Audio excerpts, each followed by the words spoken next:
안녕하세요. 저는 박선이라고 합니다. 올해 58살이죠.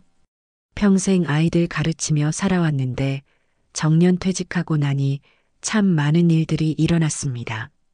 특히 제가 가장 믿었던 사람들이 저를 배신했을 때의 그 충격이란. 하지만 그 덕분에 제 인생의 진짜 주인이 누구인지 깨달을 수 있었어요. 이런 제 이야기를 한번 들어주세요. 정년 퇴직 후 저는 시골집에서 혼자 살고 있었습니다. 남편이 세상을 떠난 지도 벌써 3년째였죠. 매일 아침 닭 울음소리에 눈을 뜹니다. 그럼 먼저 마당으로 나가서 남편이 손수 심은 장미꽃들을 살펴보는 게 저의 일상이었어요. 빨간 장미, 분홍 장미, 하얀 장미까지 계절마다 다른 꽃들이 피어나는 걸 보면서 하루하루를 보냈습니다. 여보, 오늘도 꽃들이 예쁘게 피었네요. 혼자 중얼거리곤 했죠. 남편이 살아계실 때는 함께 아침마다 이 마당을 거닐곤 했거든요. 지금은 혼자지만 그 추억 때문에 외롭다는 생각은 별로 들지 않았습니다. 동네 할머니들과 오후에 만나 이런저런 이야기도 나누고요.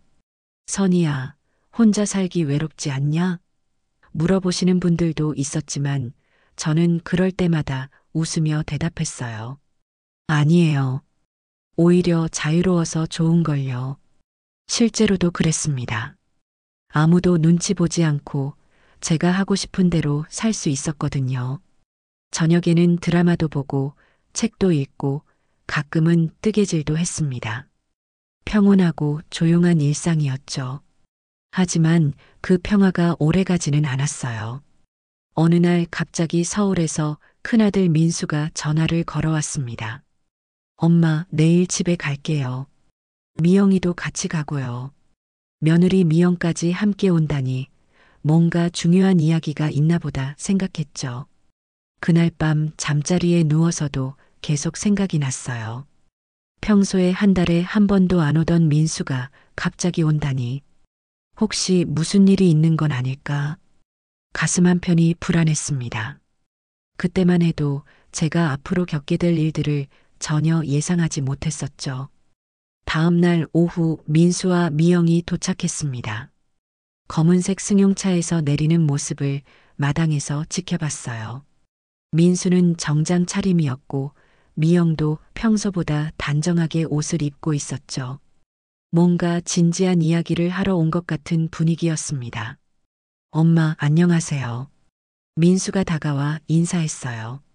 하지만 평소의 밝은 목소리가 아니었습니다. 어딘지 어색하고 딱딱한 느낌이었죠. 미영도 마찬가지였어요. 어머니, 오랜만이에요. 하지만 웃음기 없는 얼굴이었습니다. 거실로 들어가서 차를 마시면서 이런저런 안부를 물어봤어요. 하지만 대답들이 모두 성의 없었습니다. 응, 괜찮아. 그래, 잘 지내고 있어. 이런 식으로만 답하더라고요. 한참 후에야 민수가 본격적인 이야기를 꺼냈습니다. 엄마, 사실 오늘 온 이유가 있어요. 목소리가 심각해지더군요. 저는 가슴이 쿵 내려앉는 걸 느꼈어요. 뭔데? 물어봤죠. 엄마, 이제 혼자 사는 거 위험해요. 나이도 있으시고 만약에 집에서 쓰러지시거나 하면 어떻게 해요? 아무도 모르잖아요. 순간 불안이 스쳤습니다. 왜 갑자기 이런 이야기를 할까? 저는 아직 건강하고 멀쩡한데. 그러니까 집을 팔고 서울로 올라와서 우리 집 근처에서 살아요. 그래야 가까이서 돌볼 수 있잖아요. 집을 팔라고? 저는 깜짝 놀랐습니다. 전혀 예상하지 못했던 이야기였거든요.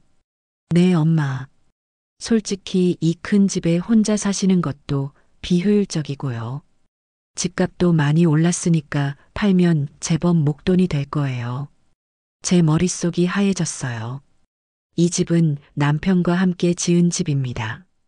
제 인생의 모든 추억이 담긴 곳이죠. 어떻게 이걸 팔라고 할 수 있을까요? 민수야, 갑자기 무슨 소리야? 엄마는 이 집에서 계속 살 거야. 하지만 민수는 포기하지 않았습니다. 엄마, 현실적으로 생각해 보세요. 혼자서 이 큰 집 관리하는 것도 힘들잖아요. 그 순간 저는 이상한 기분이 들었어요. 뭔가 미리 계획된 이야기 같았거든요.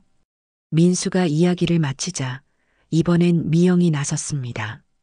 평소보다 훨씬 적극적이었어요. 보통은 저 앞에서 말을 별로 안 하는데 말이죠. 어머니, 사실 저희도 많이 생각해 봤어요. 어머니 혼자서 이런 큰 집에 사시는 게 정말 위험할 것 같아서요. 미영의 목소리에는 가짜 걱정이 묻어 있었습니다. 진심으로 걱정하는 게 아니라 뭔가 다른 목적이 있는 것 같았어요. 그리고 솔직히 말씀드리면 이 집은 노후 자금 마련하기에 딱이에요. 어머니 혼자 살기엔 너무 크잖아요. 관리비도 많이 들고요. 그 말을 듣는 순간 저는 충격을 받았습니다. 노후 자금이라뇨. 제가 돈이 없어서 걱정되는 거였을까요? 미영아, 엄마는 연금도 나오고 돈 걱정은 없어. 하지만 어머니, 요즘 물가도 많이 올랐고 병원비도 생각해야 하잖아요. 미리미리 준비하시는 게 좋을 것 같아요. 미영의 말에는 계산이 깔려 있었어요.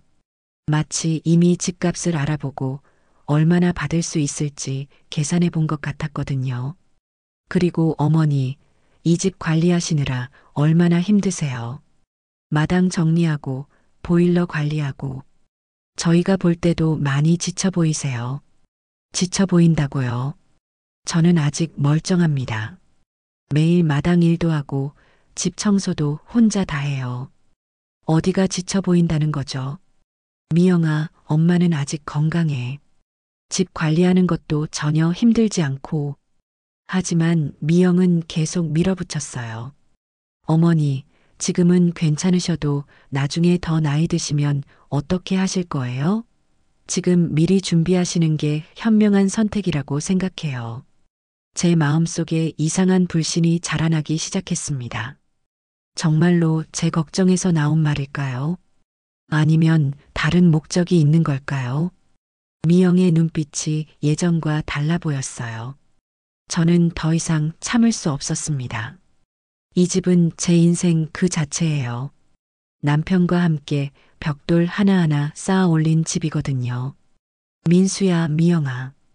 얘기는 고맙지만 이 집은 절대 팔지 않을 거야. 목소리에 단호함을 담았어요.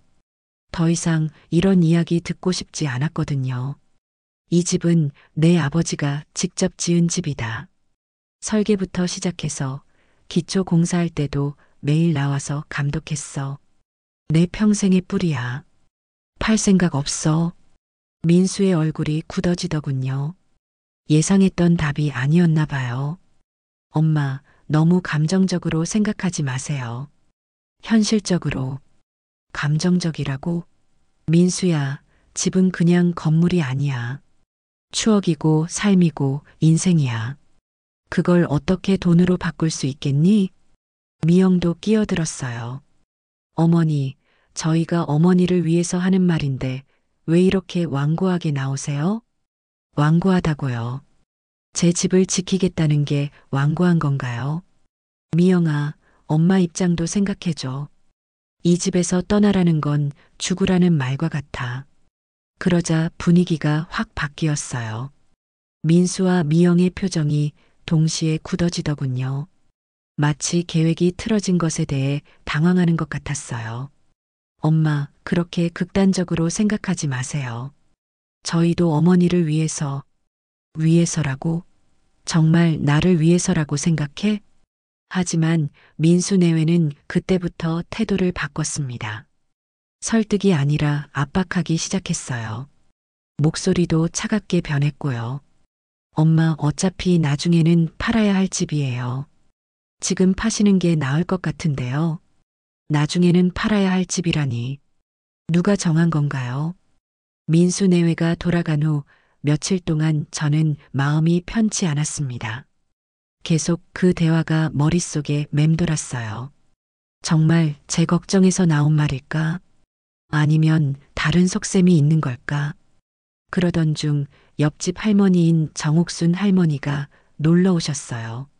70이 넘으셨지만 정정하시고 무엇보다 세상 물정에 밝으신 분이죠. 선이야, 며칠 전에 민수 왔다가 갔지? 무슨 일이야? 저는 그동안 있었던 일을 옥순 할머니께 털어놓았습니다. 집을 팔라는 이야기부터 시작해서 민수 내외의 태도까지 전부 다요. 옥순 할머니는 제 이야기를 끝까지 들으신 후 한숨을 깊게 쉬셨어요. 에고, 선이야. 요즘 자식들이 다 그래. 부모 재산에만 관심 있지. 정작 부모 마음은 몰라. 정말 그런 걸까요, 할머니?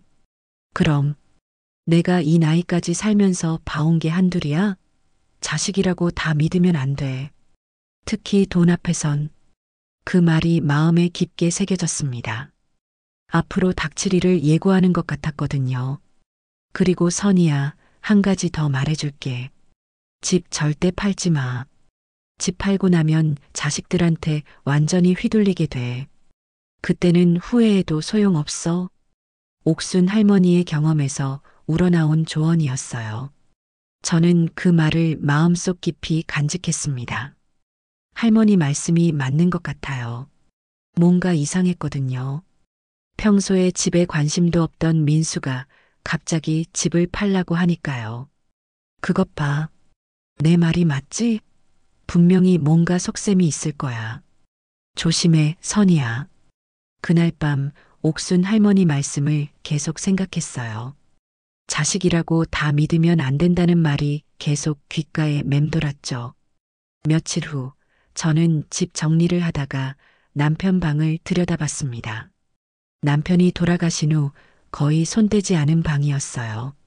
옷들과 책들이 그때 그대로 있었죠. 오래된 책상 서랍을 열어보니 여러 가지 서류들이 들어 있었어요. 보험 서류, 은행 통장, 각종 계약서들이었죠. 그런데 맨 아래쪽에서 봉투 하나를 발견했습니다. 봉투에는 남편의 글씨로 혹시 모를 나를 위해라고 적혀 있었어요. 가슴이 덜컥 내려앉았습니다. 남편이 무엇을 준비해 둔 걸까요? 봉투를 열어보니 또 다른 봉투가 나왔어요. 그 안에는 편지 한 장이 들어 있었습니다. 여보, 이 편지를 읽는다는 건 내가 먼저 떠났다는 뜻이겠지. 미안해. 당신을 혼자 두고 가서. 남편의 글씨를 보니 눈물이 났어요. 목이 메어서 글을 읽기가 힘들었죠. 혹시 나중에 아이들이 집이나 재산 때문에 당신을 힘들게 할까봐 미리 준비해 둔 게 있어. 안쪽 서랍에 있는 서류들을 잘 보관해둬. 언젠가 필요할 날이 올 거야. 안쪽 서랍을 열어보니 정말로 여러 서류들이 정리되어 있었어요. 땅 문서, 통장 사본, 그리고 여러 계약서들이었죠. 이 모든 건 당신 명의로 되어 있어. 아이들도 모르는 일이야. 혹시 모를 상황에 대비해서 준비해 둔 거니까 잘 간수해둬. 남편이 생전에 몰래 준비한 재산이었던 거예요. 저도 전혀 모르고 있었던 일이었죠. 순간 아들 내외의 속셈이 떠올랐습니다. 그들이 알고 있는 재산은 이 집뿐이었을 거예요. 하지만 실제로는 이것보다 훨씬 많은 재산이 있었던 거죠. 남편이 남긴 서류들을 하나하나 살펴봤습니다. 제가 전혀 모르고 있었던 놀라운 사실들이 가득했어요. 우선 시내에 있는 상가 건물 한 동이 제 명의로 되어 있었습니다. 남편이 젊었을 때부터 조금씩 돈을 모아서 산 건물이었어요. 지금은 임대료만으로도 한 달에 상당한 수입이 나올 것 같았죠. 그리고 여러 은행에 예금도 들어 있었습니다. 적금, 정기예금, 심지어 주식까지 있었어요. 총 금액을 계산해 보니 억대가 넘었습니다. 가장 놀라운 건 이 모든 게 저 몰래 제 명의로 되어 있었다는 거예요. 남편이 평생에 걸쳐서 조금씩 모은 재산이었던 거죠. 왜 살아생전에는 이런 이야기를 안 해줬을까? 생각해보니 남편다운 일이었어요. 평소에도 돈 이야기를 별로 안 하는 사람이었거든요. 그리고 제가 걱정할까봐 혼자서 다 알아서 처리했던 것 같아요. 편지를 다시 읽어보니 이런 구절이 있었어요. 당신은 돈에 욕심이 없는 사람이라 이런 이야기를 해도 별로 관심 없을 줄 알았어. 하지만 나중에 필요할 때가 있을 거야. 특히 아이들 때문에 힘들어할 때 말이야. 남편은 이미 예견하고 있었던 거예요. 아이들이 언젠가는 재산 때문에 저를 힘들게 할 거라는 걸요. 그 순간 민수 내외의 행동이 이해됐습니다. 그들이 원하는 건 이 집만이 아니었어요. 저를 서울로 데려가서 제가 가진 모든 재산을 관리하려는 속셈이었던 거죠. 하지만 그들은 이런 숨겨진 재산이 있다는 걸 전혀 모르고 있었어요. 다행이었죠. 만약 알았다면 더 강하게 압박했을 거예요. 저는 그날부터 이 사실을 철저히 숨기기로 했습니다.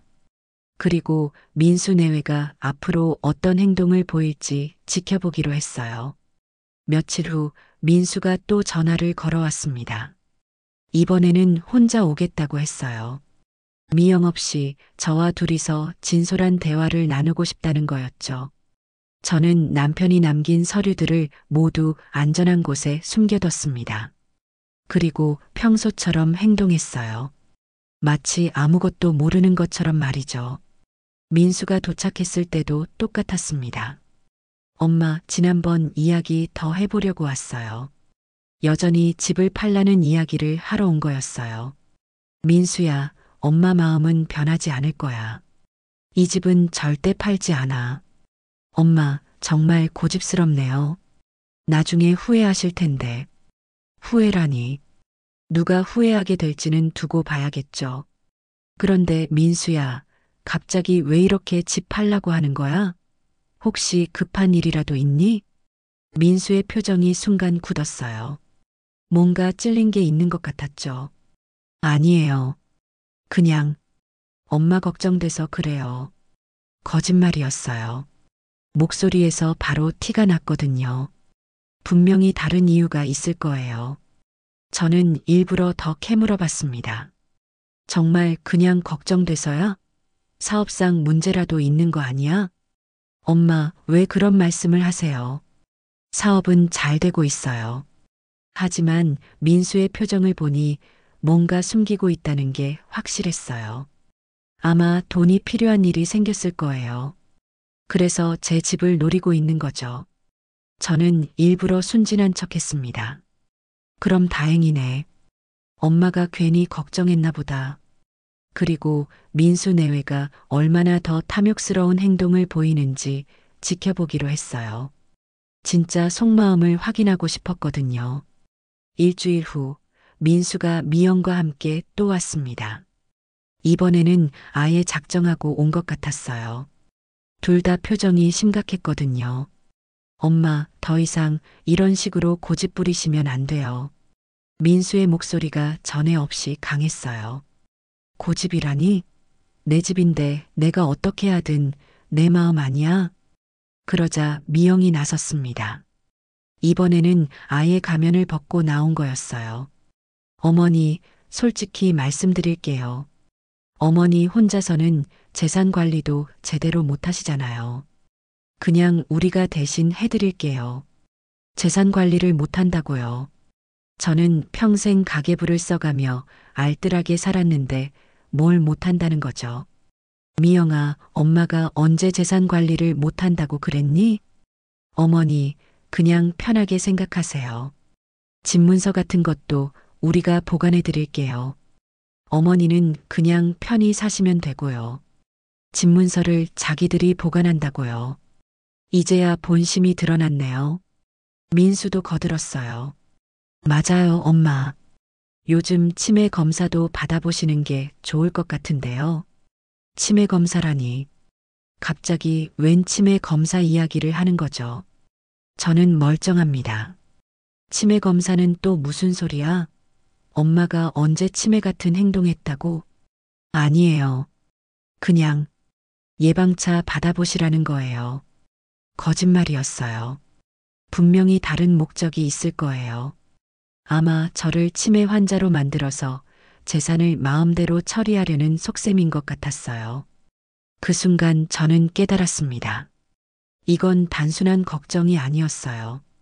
치밀하게 계획된 음모였던 거죠. 저를 무력화시키고 재산을 가로채려는 계획 말이에요. 며칠 후 옆집 옥순 할머니가 급하게 저희 집으로 뛰어오셨어요. 숨을 헐떡거리면서 말씀하시더라고요. 선이야, 큰일 났어. 방금 내 며느리 미영이가 친정 식구들 데려와서 동네 회관에서 회의하고 있어. 회의요? 무슨 회의를 해요? 너에 대한 얘기야. 내가 지나가다 우연히 들었는데 미영이가 친정엄마, 언니까지 불러서 내 일을 의논하고 있더라. 가슴이 철렁했어요. 제가 없는 자리에서 저에 대한 회의를 한다니. 옥순 할머니는 계속 말씀하셨어요. 미영이가 그러더라. 선이 어머니는 혼자선 아무것도 못해요. 이제 저희가 대신 관리해야죠. 이렇게 말하면서 저는 충격을 받았습니다. 혼자선 아무것도 못한다니. 제가 언제 그런 모습을 보였다는 거죠. 그리고 친정엄마가 그러더라. 그럼 재산 관리는 어떻게 할 거냐고. 미영이가 대답하길 집부터 팔고 나머지는 차근차근 알아볼 예정이에요라고 하더라고. 나머지 재산까지 알아본다니. 정말로 제 모든 재산을 노리고 있었던 거네요. 그런데 더 가관인 건 미영이 언니가 하는 말이야. 요양원 같은 데 보내면 어떨까라고 하더라. 그러니까 미영이가 아직은 아니에요. 단계적으로 해야죠라고 답하더라고. 요양원이라니. 저를 요양원에 보낼 생각까지 하고 있었다니. 옥순 할머니의 얼굴이 분노로 일그러져 있었어요. 선이야, 이건 너무 심하다. 자식이 어떻게 부모한테 이럴 수 있어? 저는 그 자리에 없었지만 모든 이야기를 전해 듣고 분노했습니다. 제가 가장 믿었던 사람들이 뒤에서 저를 이렇게 모욕하고 있었다니. 그들이 진짜 속마음을 드러낸 거네요, 할머니. 맞아. 이제야 본색이 나왔어. 선이야, 정신 바짝 차려야 해. 이 사람들이 보통이 아니야. 저는 그날 밤 잠을 이룰 수 없었어요. 계속 미영의 말들이 귓가에 맴돌았거든요. 혼자선 아무것도 못한다는 말, 재산을 알아본다는 말, 요양원 이야기까지. 정말 제가 그렇게 무능해 보였을까요? 아니면 그들의 욕심이 이렇게 만든 걸까요? 그 이후로 미영의 행동이 더욱 노골적으로 변했습니다. 마치 저를 치매 환자로 만들기 위해 작정한 것 같았어요. 어느 날 미영이 혼자 집에 왔을 때의 일이에요. 저는 마당에서 빨래를 널고 있었는데 미영이 집 안에 들어가더니 뭔가를 만지작거리고 있었어요. 한참 후 나와서는 이렇게 말했죠. 어머니, 안경 어디 두셨어요? 안경? 화장대 위에 있는데? 어머니, 여기 없는데요. 분명히 화장대 위에 뒀는데 없다니. 저는 급히 들어가서 확인해 봤어요. 정말로 안경이 없었습니다. 어머니, 요즘 깜빡깜빡 하시는 일이 많아지시는 것 같아요. 저는 당황했어요. 분명히 화장대 위에 뒀는데 어디로 갔을까요? 그런데 며칠 후 옥순 할머니가 오셔서 말씀하시더라고요. 선이야, 미영이가 너네 집에서 나올 때 뭔가를 가방에 넣고 나오는 걸 봤어. 혹시 내 물건을 가져간 건 아닐까? 그제야 깨달았어요. 미영이 일부러 제 안경을 숨겨서 제가 깜빡한 것처럼 만든 거였어요. 그 이후로도 비슷한 일들이 계속 일어났습니다. 약속 시간을 헷갈리게 만들거나 제가 둔 물건들을 치워버리거나 그리고 동네 사람들에게는 어머니가 요즘 치매 증상이 있는 것 같다고 떠들고 다녔어요. 마트에서 만난 동네 아주머니가 저에게 말했어요. 선희 씨, 며느리가 그러던데 요즘 많이 깜빡하신다면서요? 네, 저는 멀쩡한데요. 아, 그래요? 미영 씨가 걱정이 많으시더라고요. 이런 식으로 소문이 퍼져나가고 있었어요. 저는 함정에 빠져드는 기분이었습니다. 미영이 치밀하게 계획한 함정의 말이죠. 하지만 저는 꿋꿋이 버텼어요. 절대 그들의 술수에 넘어가지 않겠다고 다짐했거든요. 저는 더 이상 당하고만 있을 수 없었습니다. 미영의 계략에 대응할 방법을 찾아야 했어요. 우선 남편이 남긴 서류들을 더 안전한 곳에 보관했습니다.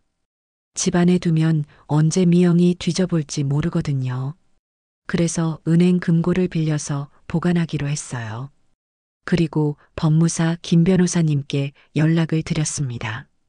남편이 살아계실 때부터 알던 분이에요. 신뢰할 수 있는 분이죠. 변호사님, 급한 일이 있어서 연락드렸어요. 시간 되실 때 한번 뵐 수 있을까요?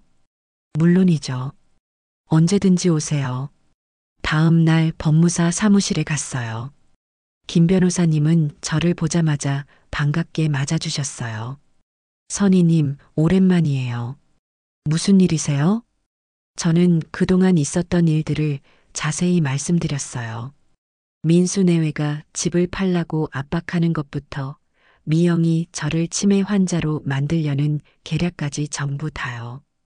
김 변호사님은 심각한 표정으로 들으시더니 말씀하셨어요. 선희님, 이건 단순한 가족 갈등이 아니에요. 법적으로도 문제가 될 수 있는 일이죠. 정말요? 네. 특히 치매 환자로 만들어서 성년후견인을 신청하려는 건 아닌지 의심스럽네요. 그렇게 되면 재산 관리권을 빼앗길 수 있어요. 저는 소름이 돋았어요. 정말로 그런 계획이었구나 싶었거든요. 그럼 어떻게 해야 하죠? 우선 증거를 모아야 해요. 그리고 재산에 대한 서류들을 안전하게 보관하시고요. 저는 남편이 남긴 서류들에 대해서도 말씀드렸어요. 김 변호사님은 놀라시면서 말씀하셨어요. 그럼 더욱 조심하셔야 해요. 그 재산들에 대해서는 절대 알리지 마세요. 제 마지막 방패였죠. 김 변호사님과의 만남 후 저는 마음이 좀 놓였어요. 혼자가 아니라는 생각이 들었거든요. 든든한 편이 생긴 기분이었어요. 2달이 지난 어느 날 민수가 갑자기 전화를 걸어왔습니다. 목소리가 전에 없이 차가웠어요. 엄마, 더 이상 기다릴 수 없어요. 법적 절차를 밟을 생각이에요. 법적 절차라니? 성년후견인 신청이요. 엄마가 스스로 판단하기 어려운 상황이니까 제가 대신 관리하겠어요. 결국 나왔네요. 제가 예상했던 바로 그 이야기였어요. 민수야, 엄마는 멀쩡해. 무슨 성년후견인이 필요해? 엄마, 요즘 행동 보시면 정상이 아니에요. 물건도 자꾸 잃어버리시고, 약속도 까먹으시고, 모두 미영이 꾸민 일이었는데, 그걸 근거로 들고 있었어요.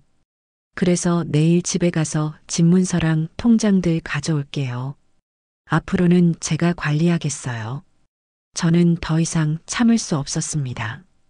이제 정면으로 맞서야겠어요. 민수야, 엄마를 만만하게 보지 마. 내일 와봐. 하지만 혼자 오지 말고 미영이도 데려와. 다음 날 민수와 미영이 왔을 때 저는 김 변호사님과 함께 거실에서 기다리고 있었어요. 그들의 얼굴이 순간 굳어지더군요. 엄마, 변호사는 왜?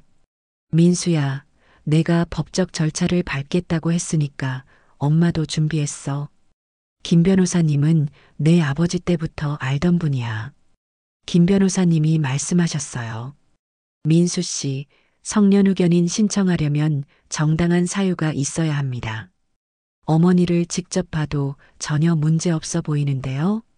미영이 끼어들었어요.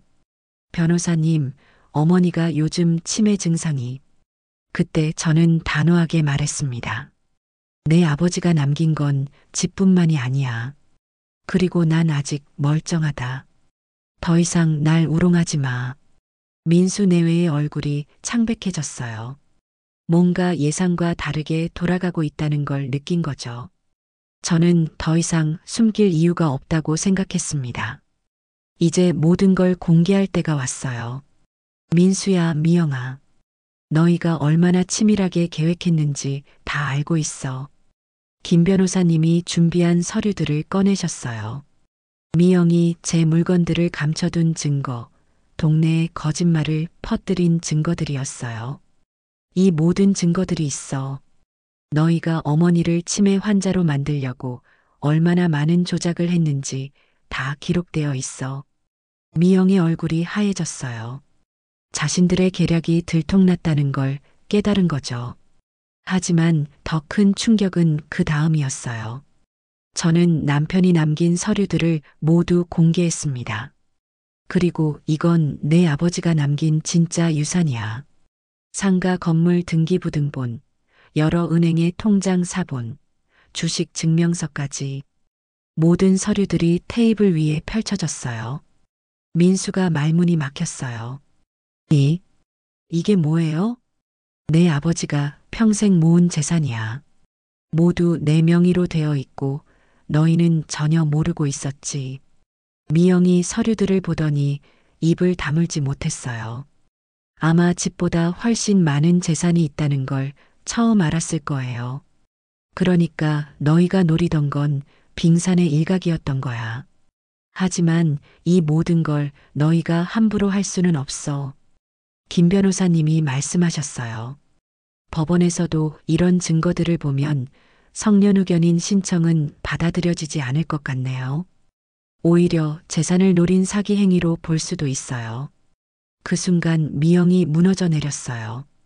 지금까지의 계획이 모두 물거품이 된 거죠. 민수도 어떻게 해야 할지 모르는 표정이었어요. 저는 마지막으로 말했습니다. 내 자식이라 믿었는데 돈 앞에선 어머니도 버리더냐. 민수는 결국 모든 걸 인정했습니다. 미영의 계략에 동조했다는 사실을 말이에요. 엄마, 미안해요. 제가 잘못했어요. 하지만 이미 늦었어요. 신뢰는 한번 깨지면 다시 회복하기 어려운 거거든요. 민수야, 미안하다는 말로 해결될 일이야? 너는 어머니를 치매 환자로 만들어서 요양원에 보내려고 했잖아. 미영은 아직도 변명을 늘어놓고 있었어요. 어머니, 저희도 어머니를 위해서? 정말 나를 위해서였다고 생각해? 저는 눈물을 흘리며 말했습니다. 마음이 너무 아팠거든요. 제가 가장 사랑했던 아들이 저를 이렇게 배신했다는 사실이. 너희가 진짜 나를 걱정했다면 억지로 집을 팔라고 하지 않았을 거야. 내가 살고 싶은 대로 살게 해줬을 거야. 민수가 고개를 숙였어요. 엄마, 정말 죄송해요. 돈에 눈이 멀었어요. 그래, 솔직하게 말하니 차라리 낫네. 하지만 이미 너무 많은 상처를 받았어. 김 변호사님이 말씀하셨어요. 앞으로는 어떻게 하실 건가요? 저는 단호하게 대답했어요. 민수하고는 당분간 연락하지 않을 거예요. 미영이와는 아예 인연을 끊을 생각이고요. 가족이 이렇게 깨어지는 건 정말 슬픈 일이에요. 하지만 어쩔 수 없었어요. 더 이상 그들을 믿을 수가 없었거든요. 그날 밤 혼자 앉아서 많은 생각을 했어요. 정말 제가 너무 냉정한 걸까? 아니면 이게 당연한 일일까? 하지만 결론은 같았어요. 저는 제 인생의 주인이고 아무도 저를 함부로 할 수는 없다는 거였어요. 재산을 지킨 건 중요하지 않았습니다. 그것보다 더 중요한 건 제 자존감을 되찾은 거였어요. 그동안 저는 늘 누군가의 눈치를 보며 살았어요. 결혼해서는 남편 눈치를, 아이들이 커서는 아이들 눈치를. 하지만 이제는 달라졌어요. 동네 사람들의 시선도 변했어요. 처음에는 선희 씨가 자식들과 사이가 안 좋다더라고 수군거렸지만 진실이 알려지면서 오히려 저를 대단하게 여기기 시작했어요. 선희 씨 정말 용감하시네요. 저라면 못했을 것 같아요. 맞아요. 자식이라고 해서 무조건 따를 필요는 없잖아요. 옥순 할머니는 더욱 저를 자랑스러워 하셨어요. 선희야, 내가 정말 잘했어. 이제야 진짜 선의다운 모습을 보는 것 같아. 저는 이제 누구의 눈치도 보지 않았습니다. 하고 싶은 일이 있으면 바로 했어요. 여행도 가고 취미 생활도 시작했고요. 특히 남편이 남긴 재산으로 여유가 생기니까 더욱 당당해졌어요. 경제적으로 독립되어 있으니 누구에게도 기댈 필요가 없었거든요. 사람들은 저를 가엾은 할머니가 아닌 지혜로운 여성으로 보기 시작했습니다. 선희 씨처럼 살고 싶어요라고 말하는 분들도 생겼어요. 저는 새로운 저를 발견한 기분이었어요. 이렇게 강할 수도 있구나 하는 걸 깨달았거든요. 저는 다시 시골집 마당에 섰습니다. 하지만 이제는 달랐어요. 예전에 소심하고 눈치 보던 박선희가 아니었거든요. 장미꽃들이 여전히 아름답게 피어 있었어요. 남편이 심은 그 꽃들이 저를 응원하는 것 같았죠. 여보, 고마워요. 당신이 남겨준 것 덕분에 제가 이렇게 당당하게 살 수 있게 됐어요. 마당을 바라보며 다짐했습니다. 억눌린 삶은 끝났다고. 이 집은 그리고 제 인생은 오롯이 제 것이라고. 가끔 민수가 연락을 해와요. 엄마, 정말 죄송해요. 다시 용서해 주세요. 하지만 저는 쉽게 용서할 생각이 없어요. 상처가 너무 깊었거든요. 미영과는 아예 연락을 끊었어요.